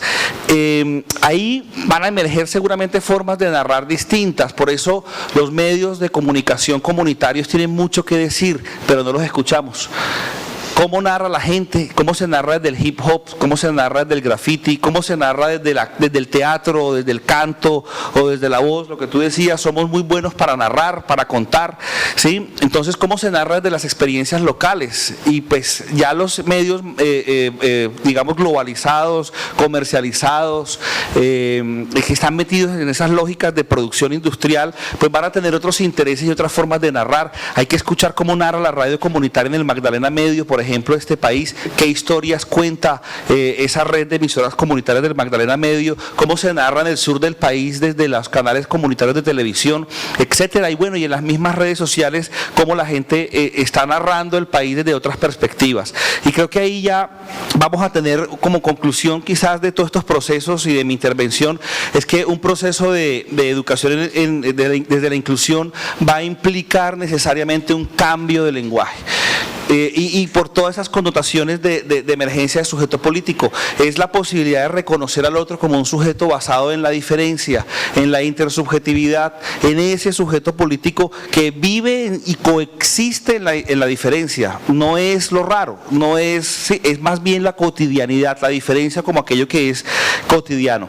Y desde ese punto de vista, pues ese título pues de los colectivos de comunicación como el de Línea 21 de los Montes de María, o como el de Narrar para Vivir, o como el de Kucha Sutu, en fin, hay varios colectivos de comunicación de jóvenes, en donde están incluidos mujeres y diferentes personas de esos sectores y de esos territorios, pues cómo pueden visibilizar voces que el país necesita escuchar para su construcción de paz.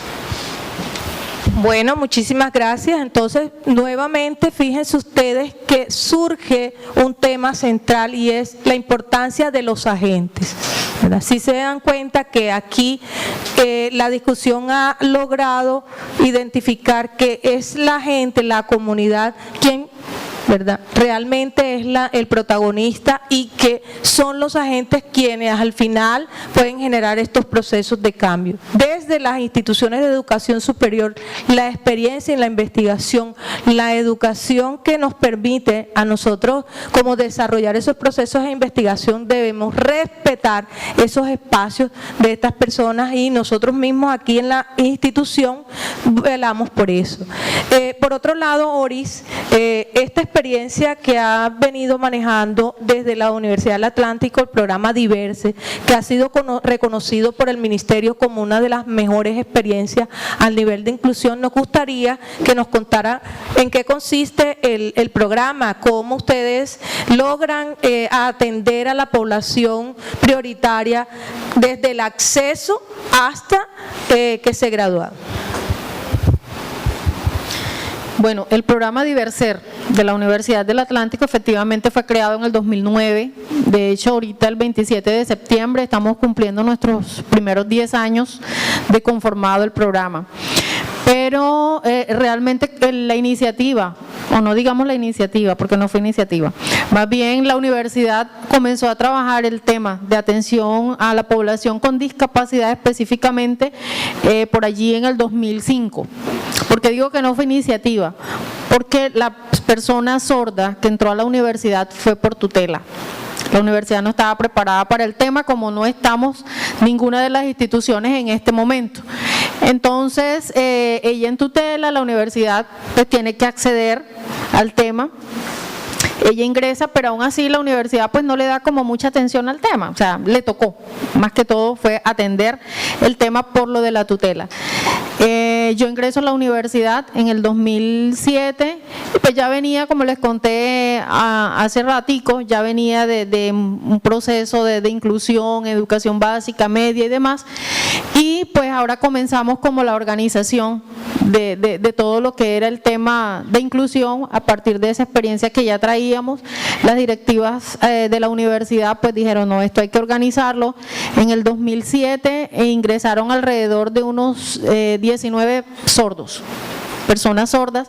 Entonces, obviamente, todo el tema de logística, como ustedes pueden ver, de intérpretes no era tan fácil. El ver a un intérprete en la clase todo el tiempo haciendo morisquetas, como decían los profesores, era bastante complejo. Algunos decían, no, pero yo en mi clase no quiero a nadie moviendo las manos, no quiero que hagan morisquetas mientras yo estoy hablando. ¿Será que él sí está diciendo lo que yo estoy diciendo o es que le está soplando de pronto al estudiante? Y comenzaron como esa cantidad de cosas y de problemas, ¿verdad?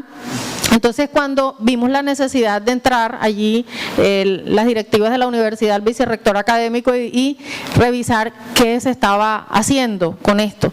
Y fue cuando creamos el programa como tal. Pero bueno, se comenzó el programa, comenzamos a trabajar con la población con discapacidad inicialmente, porque lo que les decía, ese era el concepto que teníamos, que inclusión era solamente discapacidad. En el 2014, cuando salen los lineamientos de política de educación superior inclusiva, nos damos cuenta que teníamos que cambiar toda esa mirada que teníamos, que no solamente era discapacidad en el que estábamos enfocados, sino que también teníamos que darle atención a otros grupos que estaban priorizados por el ministerio o que eran de especial protección constitucional. Los lineamientos de educación superior mencionan precisamente población víctima del conflicto, población LGBTI, población afro, población indígena y discapacidad, ¿verdad? Población de frontera, pueblo RUM, también menciona. Entonces ya nosotros para ese tiempo, para el 2014, ya teníamos la política de inclusión, pero estaba enfocada solo a discapacidad. Entonces no pudimos aprobarla en ese tiempo. Tuvimos que reorganizar todo y cambiarla para entonces una política más amplia, que tuviera todo el tema de inclusión. Y a partir del 2014 pues comenzamos ahí sí a trabajar a estas otras poblaciones. Fue un reto realmente porque lo que les decía, uno siempre ante lo desconocido siente mucho temor. Yo había trabajado todo el tema de discapacidad desde hacía muchos años, pero ahora población víctima yo decía, no, imagínate, ¿qué hago yo con población víctima? Hasta miedo le daba a uno. Entonces fue realmente un reto el comenzar a trabajar con otras poblaciones, o como por ejemplo población LGBTI. Cuando les dijimos nosotros, ustedes tienen que trabajar con nosotros, nos dijeron, no, pero es que nosotros no tenemos nada de discapacidad. Y fueron como muy reacios al tema. Entonces, ayudarlos a entender que no era por su condición, no era por la discapacidad, sino que teníamos que, dentro de lo que decían los lineamientos, promover el respeto por el diferente. Y que teníamos que tener, por ejemplo, cátedras que fueran inclusivas en la universidad, ¿sí? Cátedras que apuntaran a todo este tema. Entonces, comenzamos como a abrir esos espacios. Tenemos en este momento cátedras como por ejemplo de inclusión y diversidad, que trabajamos uno a uno los grupos poblacionales, discapacidad y sociedad. Tenemos cátedras de lengua de señas que son abiertas a los estudiantes, son electivas de contexto y todos los estudiantes pueden ingresar a esas cátedras. Eso nos ha permitido también sensibilizar y concientizar a los estudiantes en todo el tema, en que existe el programa de inclusión en la universidad. El programa lo tenemos organizado, lo tenemos estructurado como en 3 procesos muy grandes. Uno que es accesibilidad académica, tal como dicen los lineamientos de educación superior, dicen que debemos garantizar acceso, permanencia y graduación. Entonces, en base a eso, pues nosotros desde el acceso, ¿qué hemos hecho? Nuestra política también de admisión fue cambiada. En este momento tenemos el 1% de cupos preferenciales para las personas con discapacidad, víctimas del conflicto, indígenas, afro y demás. Entonces, allí un cupo preferencial para ellos dentro de los cupos que asigna la universidad cuando se abren inscripciones. El tema de las inscripciones, pues las inscripciones son pagas, ¿no? En la mayoría de las universidades, en la nuestra también. Allá para inscribirse tienen que aportar, creo que son 98.000 pesos, creo que está ahorita el PIN, ¿no? ¿Siento que? Bueno, los que han pagado. Imagínense. Entonces, muchos de las personas con discapacidad, población víctima, de pronto no tienen para esto. La universidad otorga esos PINs gratuitos. Se pueden inscribir todas las veces que quieran, que no se les va a cobrar por la inscripción. Eso es algo que también desde el acceso hemos estado trabajando. Y pues hemos ido a diferentes regiones, hacemos la promoción, tenemos un convenio ahorita con la unidad de víctimas y tenemos dentro de la misma unidad de víctimas un stand. Nosotros, y hay un funcionario nuestro del programa que va todas las semanas y hace la promoción del programa y les dice, miren, nosotros tenemos estos programas abiertos y demás y demás. Entonces, eso lo hemos hecho desde el acceso.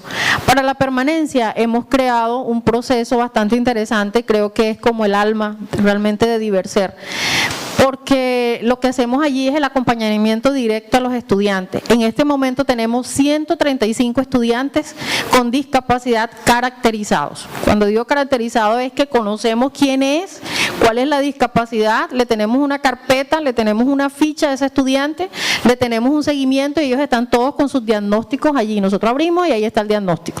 Son 135 estudiantes en diferentes programas, diferentes discapacidades auditiva, física, tenemos sordoceguera, tenemos con parálisis cerebral, bueno, en fin, tenemos diferentes discapacidades psicosocial. Ahorita se nos está disparando mucho el tema de discapacidad psicosocial y dentro de este proceso precisamente de permanencia académica tenemos trabajando 4 docentes de apoyo. ¿Qué hacen estos docentes de apoyo? Ellos, como ya tenemos localizados, focalizados los estudiantes, ellos van a cada uno en cada semestre y bueno, ¿cómo te va? A ver, ¿qué pasó?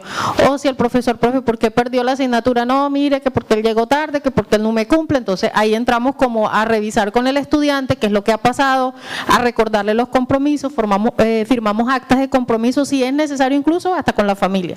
Porque eso es importante, creo que el proceso de inclusión no solamente es la institución, no solamente somos los docentes, también la familia debe participar en todo esto. Entonces hemos involucrado a la familia de tal forma que, bueno, señor padre de familia, mire, es un compromiso que tenemos, que vamos a hacer, cómo usted puede ayudar también en todo esto para que él logre su sueño de ser un profesional y tienen que involucrarse. Y con los docentes pues hacemos todos los ajustes que se requieren. Entonces el docente de apoyo entra y revisa con el docente a ver qué pasó. No, pues que el sordo, usted cómo lo va a evaluar en español, si la segunda lengua, el español para él es la segunda lengua, tiene que hacerlo en su primera lengua, que es la lengua de señas. Y el docente dice, no, pero es que yo no confío en los intérpretes. Bueno, tiene que revisar entonces cómo lo vamos a hacer y buscamos la forma de hacerlo. El tema de las tesis, por ejemplo, es conocido que las personas sordas no manejan el español, la mayoría de los sordos no escriben el español tal cual como lo escribimos nosotros, es un español muy básico. Entonces pensamos que va a ser una persona sorda al graduar haciendo, por ejemplo, una tesis de grado que sabemos que no la va a hacer. Entonces buscamos el mecanismo allí para que ellos puedan graduar. Igual tienen que graduar, pero ¿cómo lo hacemos? De una forma distinta, pero no restando, ojo, importante esto, no restando, ¿verdad?, menos importancia ni que sea por debajo de lo que los demás estudiantes, las competencias o las exigencias, que sean menores que las de cualquier otro estudiante. Entonces, ese es básicamente el trabajo que hacemos desde ese programa y tenemos una herramienta muy valiosa que ha sido el Laboratorio de Acceso a la Información. Es también una herramienta que nos ha permitido que los estudiantes con baja visión o que estén ciegos totalmente puedan acceder a la información. Sí, entonces ellos, por ejemplo, hay ciegos que están en Derecho y en Derecho les dan unos libros así de gruesotes para que ellos se los lean, pero ese libro está solamente en físico. Hay unas tecnologías de apoyo, están unos software especializados para eso, pero como el libro está en físico, no es posible. Entonces, desde el Laboratorio de Acceso a la Información, ellos llevan el libro y nosotros hacemos toda esa conversión del libro a un formato que él pueda después leer con su software. Entonces, eso lo hacemos. Hay algunos que llegan a la universidad y no manejan los software, por ejemplo, no los conocen. Entonces, nosotros tenemos un convenio con el Ministerio de las TIC y descargamos los software precisamente en los equipos de ellos. De hecho, tenemos alrededor de unas 4.000 licencias que el Ministerio de las TIC nos ha dado y las tenemos instaladas en los computadores de la universidad, en las salas de informática, para que los muchachos puedan acceder a ellos, los que no tienen computadores en su casa.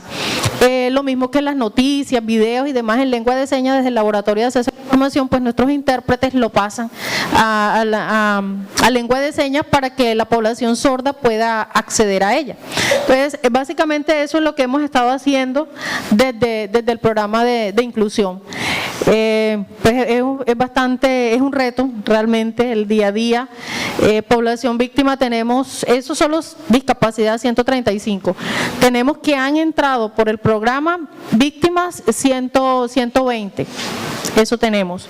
Entonces, claro, el tema de víctimas, lo que manejamos con ellos es periódicamente hacemos reuniones con la unidad, ellos hacen talleres y demás, conversatorios, entonces nos mantenemos con ellos con eso, pero sí es mucho trabajo, como ustedes pueden ver, en el equipo somos 19 personas, incluyendo los intérpretes que son 10, y que están con 14, 15 estudiantes sordos que hay en diferentes programas. Entonces hay siempre bastante que hacer en el programa Diverser. Bueno, excelente, ¿verdad? La experiencia de la Universidad del Atlántico que nos puede servir a nosotros también de modelo. Ya vamos a cerrar con la última pregunta y con la intervención del público para 3 preguntas, una para cada invitado, como para cerrar.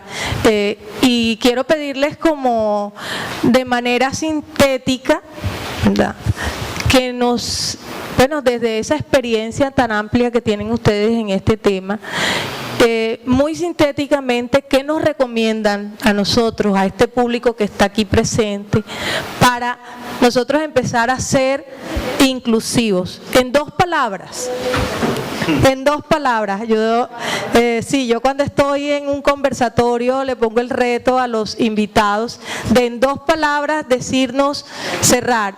Y este tema, que hay mucho más que decir, creo que nos vamos más como con más ganas de seguir escuchándolos, ¿verdad? Pero en 2 palabras, díganlo. Por ejemplo, yo desde mi rol como coordinadora del programa institucional de excelencia académica, que tengo tanto que aprender, ¿verdad?, en 2 palabras, o a los estudiantes aquí que están apenas empezando sus carreras en esta universidad, en 2 palabras, ¿cómo logramos nosotros trabajar desde el enfoque de educación superior inclusiva?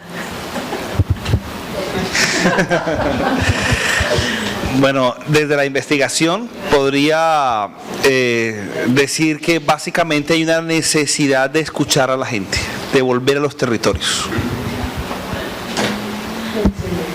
Bueno, yo diría que es importante el reconocer que somos personas.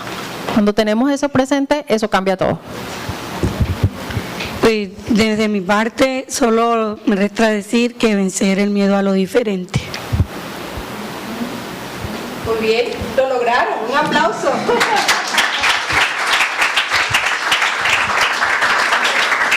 Y miren que específicamente son 3 cosas. Creo que hoy nos debemos ir nosotros con esa mente abierta, escuchar, ¿verdad?, reconocernos como personas, eso significa ser sensible, y Oris lo decía al principio, nosotros por naturaleza somos seres sensibles. Cuando vemos a una persona con discapacidad especialmente se nos despierta esa sensibilidad, y vencer el miedo. Creo que estos 3 elementos hoy, digamos que forman como esas 3 palabras claves que quiero que nos llevemos hoy. Yo creo que nos llevemos hoy, y ustedes, chicos, vayan a sus grupos, háblenles a sus compañeros de esta experiencia. Para el día jueves tenemos un cineforo que esperamos que puedan asistir para seguir hablando de este tema. Y digamos, para cerrar y para dar la intervención al público, podemos concluir, uno, que el enfoque, implementar las políticas de educación superior inclusiva, digamos que no es difícil, pero tiene su complejidad, ¿verdad? Es muy complejo, que tenemos que prepararnos, y dentro de esa preparación nosotros tenemos que empezar a pensar, uno, en educarnos, y allí la institución está comprometida. Ya se les explicó que hay un plan de acción específicamente para implementar la política, y ese plan de acción incluye capacitación para el personal, tanto administrativo de atención a estudiantes como profesores, la investigación como un compromiso, y por otro lado también nos queda como conclusión, tanto de estas personas que están aquí, el profesor Luis Navarro como profesor nuestro. Fíjense ustedes, los estudiantes que tienen a cargo él en su clase tienen una oportunidad valiosa de empezar a trabajar. Mayerlis, aunque ya se nos gradúa el otro año, yo sé que ella no va a romper sus vínculos con nosotros por 3 años. Entonces, miren ustedes todas las posibilidades que entonces esto apenas empieza. Y nos comprometemos desde el Comité de Inclusión, al cual representamos. Aquí está el psicólogo de bienestar William Crespo, quien desde el programa desde Bienestar Universitario trabaja el programa de Deslimítate y Incluye. De paso, los chicos que están aquí en primer semestre pueden acercarse a Bienestar para formar parte de este proyecto y bueno, empezar a trabajar. Si alguien tiene alguna pregunta, vamos a recibir 3 preguntas, 1 para cada de nuestros invitados, ¿ok? La profesora. Sí, el micrófono. Sí. Bueno, algo que rescato de todo lo que ustedes han dicho, y es la parte de la resiliencia, que es una competencia que debiéramos tener todos, ¿verdad? Y que de pronto ustedes lo han vivido de cerca. ¿Cómo se ve? Porque yo lo veo desde el punto de vista, yo soy psicóloga y profesora en la parte organizacional. O sea, cómo el estudiante de psicología va a enfrentarse a las organizaciones, ¿verdad?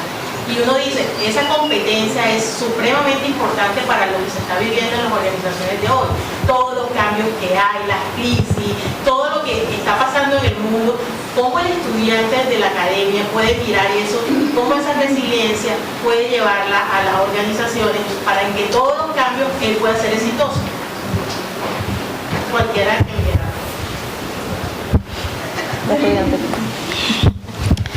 Bueno, el tema de la resiliencia es algo que nosotras pues hemos potencializado, pero yo pienso que todas las personas tenemos esa capacidad. ¿Ya? Lo que pasa es que algunas pasamos por unos hechos que nos hace que esa capacidad se active aún más, ¿no?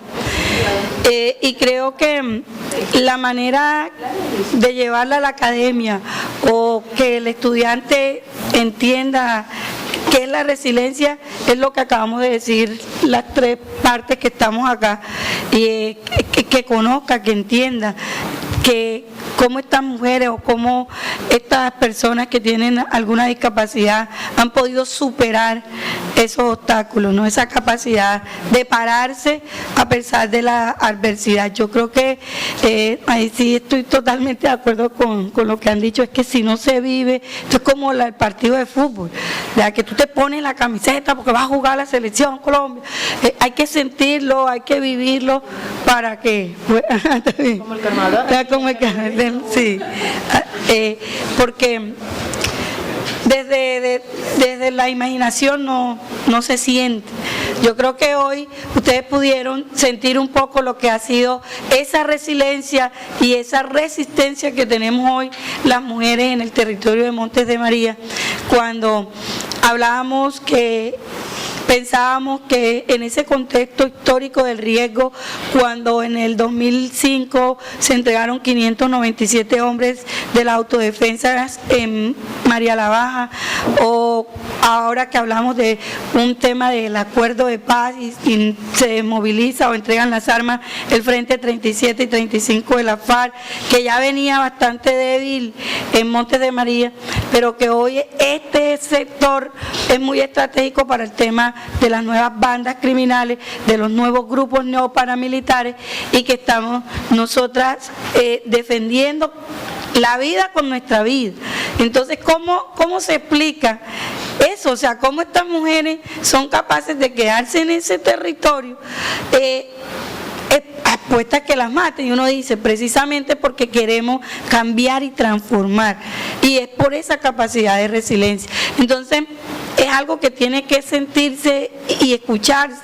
O sea, yo creo que desde aquí, desde un salón, uno no lo va a hacer. Es como el que quiere gobernar desde un escritorio y no va a los territorios y no mira cómo está su país. Es igual. Entonces yo lo resumiría así. Hay una lideresa social, la señora Janet Santana, de ahí de la vereda de La Bonga, alguna vez me dijo, después, hace como 4 o 5 años, después de un taller, uno preocupado como investigador siempre por los artículos Scopus y de alto impacto y demás, ¿no? Y en ese afán que siempre estaba, y eso también uno lo refleja desafortunadamente en los territorios, alguna vez al finalizar un taller ella me dijo que gracias a ese proyecto de investigación ella había decidido retomar su proyecto como lideresa social porque lo había abandonado. En ese momento sentí el verdadero sentido de la investigación social. Y ese es y no exactamente está centrado en la publicación o en el libro, ¿sí?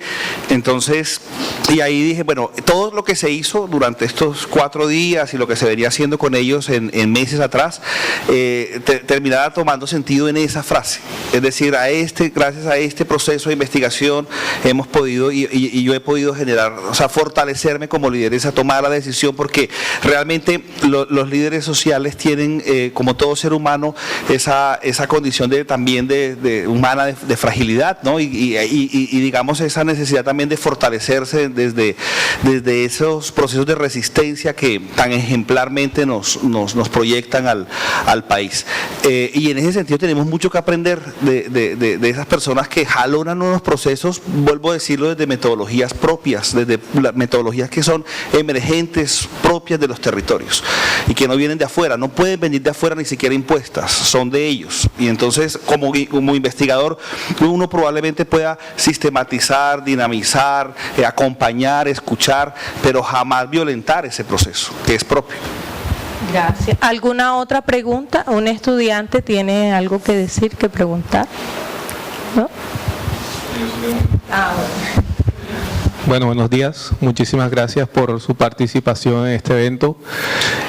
Nosotros desde Bienestar hemos estado trabajando fuertemente en el tema de la inclusión y hemos sido parte fundamental en la construcción de la política. Una de las tareas pendientes es diseñar rutas de apoyo para cada uno de los grupos que hacen parte de las poblaciones diversas. Y si bien la tarea parece un poco más fácil de la población con discapacidad, porque las barreras son más visibles, siento que todavía hay unos vacíos fundamentales en los otros grupos diversos porque esas barreras no son tan visibles. El profesor Luis ha hecho énfasis mucho en el tema de los estudios de corte etnográfico y de la población y conseguir las necesidades de las poblaciones. Profe, desde su experiencia, ¿cuáles pueden ser esas necesidades de los grupos étnicos, afros, y a dónde debemos apuntarles nosotros para, sobre todo el tema de la permanencia de nuestra población que pertenece a estos grupos, para diseñar esas rutas de atención? Bueno, pues creo que fundamentalmente el tema está en la posibilidad de ser escuchados desde sus contextos y en sus contextos. Hay un tema, y es que cuando los afrodescendientes vienen a la academia, pues ojo con los procesos de colonización o recolonización, ¿no? Es decir, otra vez, digamos, una recolonización que no necesitan. Al fin y al cabo es una occidentalización que de pronto no. La idea ahí es que puede haber intercambio de saberes. Eso me parece bien interesante. Cuando los estudiantes, digamos, van a campo y generan intercambio de saberes, en donde las dos posibilidades, occidentales o no occidentales, tienen mucho que aprender ahí. Eso pasa mucho con las comunidades indígenas, por ejemplo. Pero metodológicamente el tema también pasa por nosotros los docentes, ¿no? Cómo nos formamos también desde esa posibilidad de la diferencia. Entonces esa diferencia ya no dada desde el antagonismo como aquel contrario a quien tengo que eliminar, sino desde, pues, bueno, la politóloga Chantal Mouffe lo plantea desde un agonismo que más bien genera la posibilidad de la coexistencia, o sea, la coexistencia de esas hegemonías y contrahegemonías. Ahí creería yo que hay una necesidad desde la academia en los procesos internos de atención, de fortalecimiento de lo público entendido como esa posibilidad de lo diverso, la pluralidad, etcétera. Ahí se genera lo público, porque si no lo hacemos, lo que estamos generando es el fortalecimiento de lo privado y por ende totalitarismos y absolutismos que van a generar violencia. Creo que la academia es el mejor espacio para el fortalecimiento de lo público, y eso público implica diversidad de ideas, posiblemente, o de expresiones estéticas desde el cuerpo. El cuerpo es un ente político de los sujetos, y creo yo que, por poner otros ejemplos, pero ahí y desde el cuerpo se fortalece lo público. desde el cuerpo se fortalece lo público. Entonces, esa esfera pública es precisamente la universidad, como esa universalidad, ¿sí? esa posibilidad plural en donde convergen diferentes formas de entender el mundo, diferentes cosmologías, y no formas absolutistas, dogmáticas, además impuestas probablemente de la sociedad occidental. Entonces, que los procesos de educación no se conviertan en colonizadores, ¿sí? Y además eliminadores de la cultura local. Eso es muy peligroso. Y puede pasarnos como docentes. Sí. Ajá, sí, claro. Sí, yo quería agregar algo allí, y creo que la pregunta tuya viene precisamente por todo el tema de las políticas que ustedes están construyendo en el tema, ¿verdad? ¿Cómo conocemos las necesidades? Bueno, particularmente desde la experiencia y de lo que acaba de decir el profe, es conversar precisamente con ellos, qué es lo que quieren. Cuando nosotros íbamos a construir la política de inclusión, dijimos, no queremos que seamos nosotros los que impongamos o digamos qué es lo que ellos necesitan. Entonces hicimos varias mesas de trabajo con cada una de estas poblaciones, con LGBTI, con población afro, con discapacidad y demás.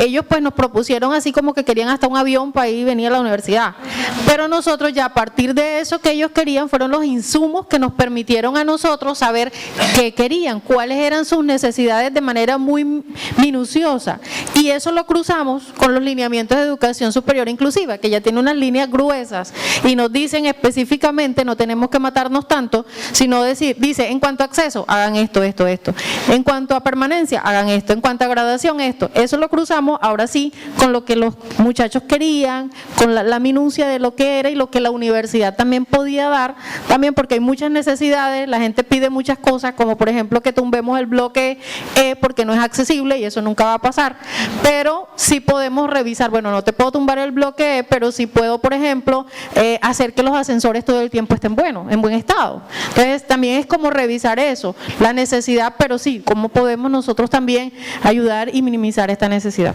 Yo invito a la universidad, por ejemplo, que conozca la experiencia del Museo Itinerante de la Memoria del Mochuelo, pero no solamente ¿en dónde está en este momento? San Juan. En San Juan. Bueno, yo lo vi en abril, en marzo en el Carmen, pero es el mochuelo que vuela, sí, el pájaro además emblemático de los Montes de María, pero no tanto ver ya las historias contadas ahí, sino el proceso como se construyó, qué quería la gente y qué terminó siendo probablemente. Ahí hay cosas y hay tensiones, pero cuáles fueron las metodologías de construcción de eso hasta que el gobierno francés metió la mano. Bueno, hubo unos temas ahí presupuestales y demás, hasta que después de 11 años de proceso, eso es un hecho. Pero es preguntar a la gente cómo quiere ser narrada, cuál es su proyecto de vida, y no más bien como lo pensamos nosotros, que además pensamos que tenemos la solución y pensamos qué necesita la gente. ¿Sí? Es más bien a la inversa. Y esa experiencia sería muy interesante poderla mirar desde cómo fue constituido, cómo fue construido, y rastrear en dónde está, porque cuando cada vez que genera un vuelo y va a una población de los 15 sectores de los Montes de María, las necesidades ahí son diferentes, de traslado, de armada, de narrativas, y ahí están las mujeres, ahí están ¿cuántas masacres? 116 masacres ahí, narradas ahí en ese museo, unas no narradas pero que también están ahí, etcétera. Entonces creo que a la gente hay que tenerla en cuenta desde sus condiciones y desde su contexto. Bueno, muchísimas gracias, de verdad fue un placer. Yo les agradezco para hacer el registro fotográfico. Yo sé que los estudiantes están un poco ya, de verdad les agradezco su atención, su presencia. Esto es para ustedes.